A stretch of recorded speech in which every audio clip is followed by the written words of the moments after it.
सफर की यादगार दास्तान, शानदार 2 साल।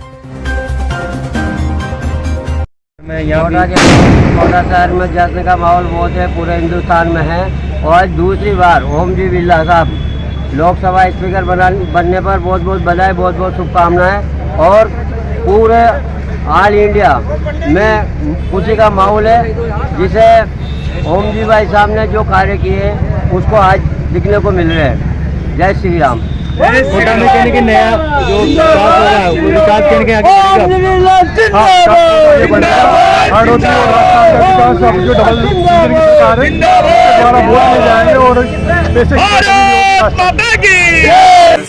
सबसे पहले तो श्री भाई साहब ओम जी बिरला को दूसरी बार लोकसभा अध्यक्ष बनने पर बहुत बहुत बधाई देता हूँ। और मैं समाचार टीम को भी बहुत बहुत धन्यवाद देता हूँ, जिन्होंने मुझे ये अपॉर्चुनिटी दी कि मैं बिरला जी के बारे में कुछ कह सकूँ। हमारे भाई साहब बहुत ही समाज सेवी हैं और हर कार्य में वो प्रगति करते रहे हैं और हमें ये कामना है कोटा की विकास प्रगति बढ़ेगी। बिरला जी क्योंकि अब लोकसभा अध्यक्ष, पहले भी लोकसभा अध्यक्ष थे तो उन्होंने बहुत अच्छे काम किए थे, अब समाज के लिए और अच्छे काम करेंगे वो, और कोटा के लिए विकास कार्य होगा। आपका नाम? और मेरा नाम सिद्धार्थ महेश्वरी। विशेष तौर पे तो हमारे कोटा और बूंदी के लिए ये बड़े गर्व की बात है। आज अपने संबोधन में खुद देश के प्रधानमंत्री नरेंद्र मोदी जी ने भी कहा कि लोकसभा अध्यक्ष का पद एक ऐसा पद है कि अपने क्षेत्र में बहुत कम समय व्यक्ति दे पाता है, और यही कारण रहा कल लोकसभा अध्यक्ष बनने वाला व्यक्ति अधिकतर दूसरी बार जीतकर नहीं गया। लेकिन ये ओम बिरला जी की लोकप्रियता थी। जैसा आज खुद प्रधानमंत्री जी ने कहा कि चाहे वो धूप में जो लोग बैठे हैं उनके लिए छाता उपलब्ध कराना हो या महिलाओं के लिए जो पोषण किट देना हो। दूसरी बार उन्होंने एक बात और कही, कल लोकसभा अध्यक्ष ओम जी बिरला के नेतृत्व में हमने केंद्र के और विश्व के पटल पर जो भारत की छवि बढ़ी, जैसे धारा 370 का हटना, सनातन धर्म के पक्ष में राम मंदिर का बनना, हमारी जो अल्पसंख्यक बहनें हैं उनके लिए 3 तलाक जैसे कानून लाना। और एक कवि अपनी भाषा में ये जरूर कह सकता है कि सारी दुनिया साथ खड़ी, ये वर्तमान का भारत है। चीन पाक भी बोल रहे हैं, लिखी नई इबारत है।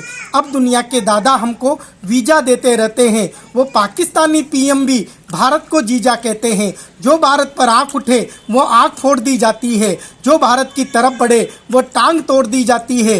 हिंदू मुस्लिम दोनों मिलकर होली ईद मनाते हैं, पंडित उनके घर जाते वो पंडित के घर जाते हैं, और अब दिल्ली ने जाकर के पिंडी को चाटा मारा है, और जहां हुए बलिदान मुखर्जी वो कश्मीर हमारा है। ये सारे परिवर्तन आज हमें देश में देखने को मिले तो वो तब देखने को मिले कि आज नरेंद्र जी मोदी हमारे प्रधानमंत्री जी हैं, अमित शाह जैसे मजबूत गृह मंत्री जी हैं, और पूरे सदन को एक साथ लेकर चलने वाले हमारे हाड़ौती के लाडले बेटे ओम जी बिरला हमारे लोकसभा अध्यक्ष हैं। इसलिए ये हाड़ौती के लिए बड़े गौरव के क्षण है और सभी हाड़ौती वासियों को इसे उत्सव के रूप में मनाना चाहिए। मैं आपके चैनल के माध्यम से सबसे यही निवेदन करूंगा कि हम अधिक से अधिक दलगत राजनीति से ऊपर उठकर ये सोचकर इसे उत्सव के रूप में मनाएं कि हाड़ौती का एक बेटा आज भारत की सबसे बड़ी पंचायत के अध्यक्ष के पद पर विराजमान हुआ है पुनः दूसरी बार।